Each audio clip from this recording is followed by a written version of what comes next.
আসসালামু আলাইকুম ওরহমতুল্লাহ। কঠিন বিপদ থেকে রক্ষা পাওয়ার জন্য একমাত্র আল্লাহর কাছেই দোয়া বা সাহায্য প্রার্থনা করতে হবে। স্বয়ং রাসূলুল্লাহ সাল্লাল্লাহু আলাইহি সাল্লাম যখনই কোনো কঠিন সমস্যায় পড়তেন তখনই আল্লাহর কাছে একান্তভাবে প্রার্থনা করতেন। বিপদ আপদ থেকে রক্ষা পাওয়ার জন্য পবিত্র কোরআন ও হাদিসে অনেক দোয়া উল্লেখ আছে। শরীর সজীব ও প্রাণবন্ত রাখার জন্য যেমন আহারের প্রয়োজন, তেমনি কলব বা রূহকে জীবিত রাখার জন্য জিকিরের প্রয়োজন।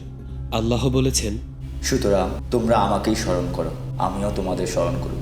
আর তোমরা আমার প্রতি কৃতজ্ঞ হও এবং অকৃতজ্ঞ হইও না। সূরা আল বাকারা আয়াত নং 152। রাসূলুল্লাহ সাল্লাল্লাহু আলাইহি সাল্লাম বলেছেন, প্রত্যেকদিন সকাল ও সন্ধ্যায় 3 বার করে এই দোয়াটি পাঠ করলে কোনো কিছুই কারো ক্ষতি করতে পারবে না। বিসমিল্লাহিল্লাযী লা ইয়াদুররু মা ইসমিহি শাইউন ফিল আরদ ওয়ালা ফিস সামাই ওয়া হুয়াস সামিউল আলিম। অর্থাৎ আল্লাহর নামের বরকতে আসমান ও জমিনের কোনো কিছুই কোনো ক্ষতি করতে পারে না। তিনি সর্বশ্রোতা ও সর্বজ্ঞ। তিরমিজি ও আবু দাউদ। হযরত আবু মুসা আশ-শাআরি রাদিয়াল্লাহু তাআলা আনহু বর্ণনা করেছেন যে নবী করিম সাল্লাল্লাহু আলাইহি ওয়াসাল্লাম যখন কোনো গোষ্ঠীর হাতে ক্ষতির আশঙ্কা করতেন তখন বলতেন, আল্লাহুম্মা ইন্না নাজআলুকা ফি নুহুরিহিম ওয়া নাউযু বিকা মিন শুরুরিহিম। অর্থাৎ, হে আল্লাহ, আমরা তোমাকেই তাদের মুখোমুখি করছি এবং তাদের অনিষ্টতা থেকে তোমার কাছেই আশ্রয় চাচ্ছি। আবু দাউদ ও নাসাই।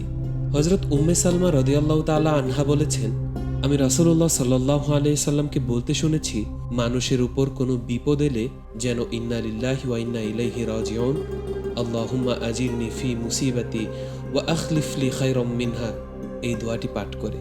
তখন আল্লাহ তাআলা তার বিপদ দূর করে দেন এবং সে যা কিছু হারিয়েছে তার বদলে তার চেয়ে উত্তম কিছু দান করেন।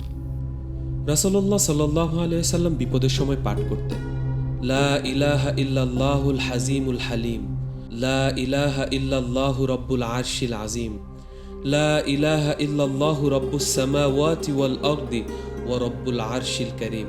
এর অর্থ, আল্লাহ ছাড়া কোনো উপাস্য নেই, তিনি পরম সহিষ্ণু ও মহাজ্ঞানী। আল্লাহ ছাড়া কোনো উপাস্য নেই, তিনি মহান আরশের প্রভু। আল্লাহ ছাড়া কোনো উপাস্য নেই, তিনি আকাশমণ্ডলী, জমিন ও মহাসম্মানিত আরশের প্রভু। সহিহ বুখারী ও মুসলিম। মানুষ যখনই হতাশায় কিংবা বিপদে পড়েন তখনই মহানবী সাল্লাল্লাহু আলাইহি ওয়াসাল্লাম এই দোয়া উম্মতদের পড়তে বলেছেন, লা ইলাহা ইল্লা আনতা সুবহানাকা ইন্নী কুনতু মিনাজ জালিমিন। দোয়া ইউনুস। এর অর্থ, একমাত্র তুমি ছাড়া আর কোনো মাবুদ নেই, তোমার পবিত্রতা বর্ণনা করছি, নিশ্চয়ই আমি সীমা লঙ্ঘনকারী। তিরমিজি শরীফ হাদিস নং 3500। আল্লাহ তাআলা আমাদের সকলের নেক দোয়াগুলো কবুল করুন এবং আমাদেরকে সকল বিপদ আপদ থেকে নিরাপদে রাখুন। আসসালামু আলাইকুম ওয়া রাহমাতুল্লাহ।